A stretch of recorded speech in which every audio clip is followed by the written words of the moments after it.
آج پاکستان ایک بار پھر دہشت گردی کے خطرات سے دوچار ہے۔ کوئی دن آج کل ایسا نہیں گزرتا جب کہیں نہ کہیں پاکستان میں، خصوصی طور پر بلوچستان میں اور قبائلی علاقوں میں دہشت گردی نہ ہوتی ہو۔ یوم عاشور سے ایک روز قبل 9 محرم الحرام کو 16 جولائی 2024 کو بنوں میں چھاؤنی میں ایک ایسا ہی دہشت گردانہ حملہ ہوا، اور اس کے ساتھ ہی ڈیرہ اسماعیل خان میں بھی ایسی ہی دہشت گردی ہوئی، جس میں مجموعی طور پر پاک فوج کے، پولیس کے 16 افراد جاں بحق ہوئے، شہید ہوئے، اور اس کے ساتھ ساتھ 6-7 دہشت گردوں کو بھی جہنم رسید کر دیا گیا۔ بلوچستان میں بھی ایسے واقعات ہوتے رہتے ہیں، خصوصی طور پہ قبائلی علاقوں کو زیادہ نشانہ بنایا جاتا ہے۔ باقی پاکستان کے دیگر صوبے، پنجاب اور سندھ نسبتاً پرامن ہیں۔ ڈیرہ اسماعیل خان میں تو پولیس کو ایسے ہے کہ جیسے دہشت گردوں کی طرف سے طاق لیا گیا ہے۔ تھانے پر حملے ہوتے ہیں، پولیس کی گاڑیوں پر حملے ہوتے ہیں، اور شمالی علاقہ جات کی جب بات ہم کرتے ہیں تو وہاں پہ قبائلی علاقوں میں روزانہ کی بنیاد پر دہشت گردی کے واقعات ہو رہے ہیں۔ وہاں کبھی بارودی سرنگ پھٹ جاتی ہے، کبھی پولیس کی گاڑی پر، فوج کی گاڑی پر، فوج کی چوکی پر حملہ کر دیا جاتا ہے۔ تو آئے روز وہاں پہ شہادتیں افسروں کی اور جوانوں کی ہوتی رہتی ہیں۔ حالات اس چیز کے متقاضی ہیں کہ پوری قوم متحد ہو جائے اور ان دہشت گردوں کا نہ صرف یہ کہ مقابلہ کرے بلکہ صفایا کرے، جس طرح سے پاک فوج ان کے پیچھے لگی ہوئی ہے، سیکیورٹی ادارے اپنا کردار ادا کر رہے ہیں۔ گزشتہ روز نور ولی محسود کی ایک کال لیک ہوئی ہے، جس میں وہ کہہ رہے ہیں کہ پاکستان میں کون کون سی جگہ پر حملے کرنے ہیں۔ نور ولی محسود TTP کے لیڈر ہیں، جس کو پاکستان میں کالعدم قرار دیا گیا ہے، لیکن یہ لوگ پاکستان سے بھاگ کر افغانستان میں چھپے ہوئے نہیں بلکہ وہاں پہ پناہ لیے ہوئے ہیں۔ طالبان حکومت ان کی پوری مدد کر رہی ہے، یہی ہماری حکومت کی طرف سے، اداروں کی طرف سے بتایا جاتا ہے۔ پہلے حامد کرزئی کی وہاں پہ حکومت تھی، اس کے بعد اشرف غنی آئے، تو ان لوگوں کو بھارت کی پشت پناہی میں وہاں پہ رکھا گیا تھا، اسلحہ فراہم کیا جاتا تھا۔ طالبان حکومت آئی تو پاکستان کو امید تھی کہ دہشت گردی کا خاتمہ ہو جائے گا۔ شروع میں ہی ایسا طالبان حکومت کی طرف سے کہا بھی گیا کہ جو پاکستان میں کارروائی کرے گا اس کو ہم یہاں پہ نہیں ٹھہرنے دیں گے، لیکن 1-2 ماہ کے بعد پھر وہی ہوا کہ TTP کے لوگوں کو وہاں پہ پناہ دے دی گئی۔ اب اقوام متحدہ کی طرف سے کہا گیا ہے کہ افغانستان میں سب سے بڑا دہشت گرد گروپ TTP ہے، کالعدم TTP۔ یہ لوگ پاکستان بیسڈ ہیں، یہاں سے وہ بھاگ کر وہاں پہ چھپے ہوئے ہیں۔ اقوام متحدہ کی طرف سے کہا گیا ہے کہ یہ لوگ پاکستان میں دہشت گردی کرتے ہیں، ان کے پاس وہ اسلحہ بھی موجود ہے، وہ آلات بھی موجود ہیں جو رات کو دیکھنے کے کام آ سکتے ہیں۔ وہ اسلحہ جو امریکہ وہاں پہ چھوڑ کے چلا گیا تھا، اس اسلحے تک ان کی رسائی ہو چکی ہے، یہ اقوام متحدہ کی طرف سے کہا گیا ہے۔ اور پاکستان میں یہ اقوام متحدہ کا مانیٹرنگ سیل کہہ رہا ہے کہ پاکستان میں یہ لوگ دہشت گردی کرتے ہیں اور ان کو طالبان حکومت کی، آج کی کابل حکومت کی سپورٹ حاصل ہے، یہ اقوام متحدہ کی طرف سے کہا گیا ہے۔ اب آ جاتے ہیں ایک بار پھر نور ولی محسود کی طرف۔ انہوں نے اپنے 2 کمانڈروں کو ہدایت دی ہیں، ایک تو ان میں احمد حسین غٹ ہے اور دوسرا حاجی نثار گنڈا پور ہے۔ ان کو وہ ہدایت دے رہے ہیں کہ پاکستان میں کس طرح سے 2 طرح کی دہشت گردی کرنی ہے، ایک تو اسکولوں پر حملے کرنے ہیں، ہسپتالوں پر حملے کرنے ہیں۔ توف ہے، لعنت ہے ایسے لوگوں پر جو اپنے دشمنوں کا مقابلہ کرنے کے لیے، پاکستان ویسے ان کا دشمن نہیں ہے اگر وہ سمجھتے ہیں تو پھر یہ دیکھیں کہ کتنی ان کی گھٹیا سوچ ہے کہ اسکولوں پر حملے کرنے ہیں، ہسپتالوں پر حملے کرنے ہیں۔ یہ ان کی طرف سے اپنے کمانڈروں کو کہا گیا، اور ساتھ کہا گیا کہ ذمہ داری قبول نہیں کرنی ہے۔ دوسرے حملے ان کی طرف سے کہا گیا کہ فوجی تنصیبات پر، دفاعی اداروں پر کرنے ہیں، ان کے گھروں پر کرنے ہیں۔ یہ ان کی طرف سے باقاعدہ انسٹرکشن دی گئی، جو کال ہمارے اداروں کی طرف سے کل ہی پکڑی گئی ہے۔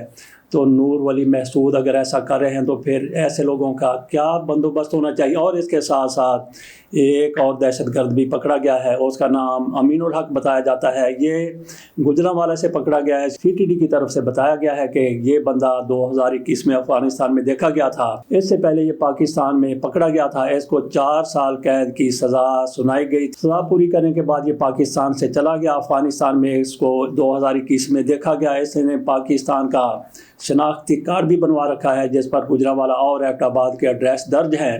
یہ بندہ گجرانوالہ سے پکڑا گیا، یہاں پہ یہ کیا کر رہا تھا، اس کے بارے میں کہا جاتا ہے کہ یہ اسامہ بن لادن کا قریبی ساتھی رہا، بلکہ یہ ان کی سیکیورٹی کا سپروائزر تھا۔ تو ایسا بندہ پاکستان میں موجود ہے. ہو سکتا ہے کہ یہ کسی وجہ سے پاکستان میں سر چھپا کر بیٹھا ہوا ہو، کیونکہ اقوام متحدہ کی طرف سے اس کو دہشت گرد قرار دیا گیا ہے اور اس پر عالمی پابندیاں بھی لگی ہوئی ہیں. بہرحال دہشت گرد ہے. اقوام متحدہ اس کو دہشت گرد سمجھتا ہے، پاکستان اس کو دہشت گرد سمجھتا ہے. تو پھر امین الحق واقعی دہشت گرد ہے.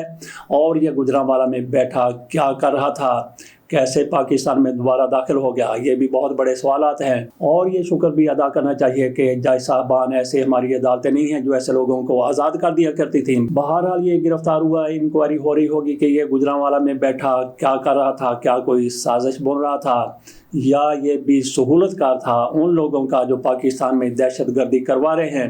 بات ہم کر رہے تھے نور ولی محسود کی. تو پھر اقوام متحدہ کی طرف سے جیسا کہ خود کہا گیا ہے کہ افغانستان میں سب سے بڑا دہشت گرد گروپ طالبان TTP والوں کا ہے اور وہ پاکستان میں دہشت گردی کرواتے ہیں.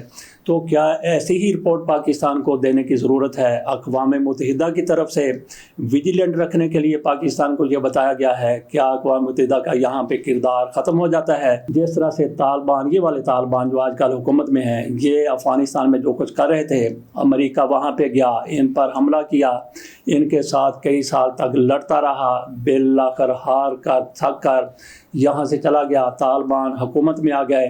تو ان پر جس طرح سے حملہ کیا گیا تھا، کیا آج حالات ویسے ہی پیدا نہیں ہو گئے کہ پاکستان میں جس لیول کی دہشت گردی ہو رہی ہے اور اقوام متحدہ کی طرف سے کہا جا رہا ہے کہ کہاں سے دہشت گرد جنریٹ ہوتے ہیں، کہاں پہ آ جاتے ہیں، تو پھر اقوام متحدہ اسی طرح سے پاکستان کا ساتھ دے، امریکہ بھی اسی طرح پاکستان کا ساتھ دے جس طرح پاکستان نے امریکہ کا ساتھ دیا تھا. باقی طالبان جن کی افغانستان میں حکومت ہے، ان کی پاکستانیوں کے دلوں میں بہت زیادہ عزت تھی، توقیر تھی، لیکن جب وہ ہماری نسلوں کے دشمن بن جاتے ہیں، جب پاکستان میں دہشت گردی کروانے کے حوالے سے اپنا گھناؤنا کردار ادا کرتے ہیں، تو پھر ایسے معاملات میں تو بھائی نہیں رہتا، رشتہ دار نہیں رہتے. تو یہ پھر طالبان حکومت میں آج کل جو بیٹھے ہوئے ہیں، یہ کیسے ہمارے حامی، ہمارے خیر خواہ ہو سکتے ہیں، اور کیسے ہم ان کے لیے کلمہ خیر پاکستانی کہہ سکتے ہیں جو ہماری نسلوں کے، ہمارے پاکستان کے دشمنوں کو پناہ دیے ہوئے ہیں. ویسے تو یہ بھی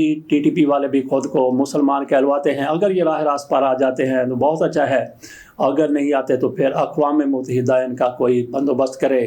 جہاں تک پاکستانیوں کا تعلق ہے تو میں تو یہی کہوں گا کہ جس طرح عزم استحکام آپریشن کی تیاری ہو رہی ہے، اس پر اتفاق رائے ہو جاتا ہے یا نہیں ہوتا، پھر بھی ادارے دہشت گردوں کے خلاف سرگرم عمل ہیں. تو ہر پاکستانی کو جس طرح سے پاک فوج دہشت گردوں کا خاتمہ کرنے کے لیے اپنا کردار ادا کر رہی ہے، پاک فوج کے افسر اور جوان جس طرح سے اپنی جانوں کا نذرانہ دے کر پاکستان کو محفوظ بنانا چاہتے ہیں، تو اس حوالے سے یہی کہا جا سکتا ہے کہ ہاتھوں میں ہاتھ دو، دہشت گردی کے خلاف، دہشت گردی کے خاتمے کے لیے، دہشت گردوں کا بی مکانے کے لیے پاک فوج کا ساتھ دو. کیونکہ پاک فوج کی طرف سے دہشت گردوں کا خاتمہ کرنے کے لیے کسی بھی حد تک جایا جاتا ہے اور پاک فوج جا رہی ہے، قربانیاں دے رہی ہے، تو پاک فوج کے ساتھ کھڑے ہونے کی ضرورت ہے. جہاں تک اس بات کا تعلق ہے کہ پاکستان میں پاک فوج کی طرف سے کسی ایک خاص پارٹی کو خاص مقصد کے لیے دبایا جا رہا ہے، اس سے کوئی اتفاق کرے یا نہ کرے، بہرحال یہ پوری پاک فوج کا فیصلہ نہیں ہے، چند جرنیلوں کی طرف سے یہ کیا گیا فیصلہ ہے. ان کے سامنے بھی اللہ بہتر جانتا ہے کہ کیا کیا صورتحال ہوگی. بہرحال سیاسی معاملات میں پاک فوج کی مداخلت یہ الگ ہے، لیکن جہاں تک پاکستان میں دہشت گردی کا تعلق ہے، پاک فوج جنرل عاصم منیر کی کمانڈ میں دہشت گردی کا خاتمہ کر رہی ہے. باقی سیاست کے حوالے سے اس پہلو کو تھوڑی دیر کے لیے نظر انداز کر دیں. جہاں تک پاکستان میں دہشت گردی کا تعلق ہے، جنرل عاصم منیر کی سربراہی میں پاک فوج دہشت گردوں کا خاتمہ کر رہی ہے، دشمنوں کا مقابلہ کر رہی ہے. تو پھر کہنا ضروری ہے کہ ہاتھوں میں ہاتھ دو، پاک فوج کا ساتھ دو. یہاں پہ یہ بھی میں بات کرتا چلوں کہ پاکستان میں دہشت گردی اس وقت تک ممکن نہیں ہے جب تک سہولت کا دہشت گردوں کے ساتھ نہیں مل جاتے، دہشت گردوں سے تعاون نہیں کرتے، ان کو آگے بڑھنے کے راستے نہیں بتاتے، ان کو ٹارگٹ نہیں دکھاتے، اس وقت تک ممکن نہیں ہے. National action plan Mian Nawaz Sharif کے دور میں بنا تھا، اس پر عمل کی بھی ضرورت ہے. سب سے پہلے پکڑنے کی کوشش کی جائے دہشت گردوں کے سہولت کاروں کو یہ گاڑی میں بارود بھرتے ہیں، گاڑی کہیں سے لیتے ہیں، کہیں سے بارود لیتے ہیں، جیکٹیں تیار کرتے ہیں، کہیں نہ کہیں سے یہ سامان آتا ہے۔ تو ہر پاکستانی اگر اپنا کردار ادا کرے تو دہشت گردی کا بالکل خاتمہ ہو سکتا ہے۔ آخر میں ہم یہی کہیں گے کہ دہشت گردی کے خاتمے کے لیے، دہشت گردوں کا بھی مکانے کے لیے ہاتھوں میں ہاتھ دو، پاک فوج کا ساتھ دو۔ اجازت، اللہ حافظ۔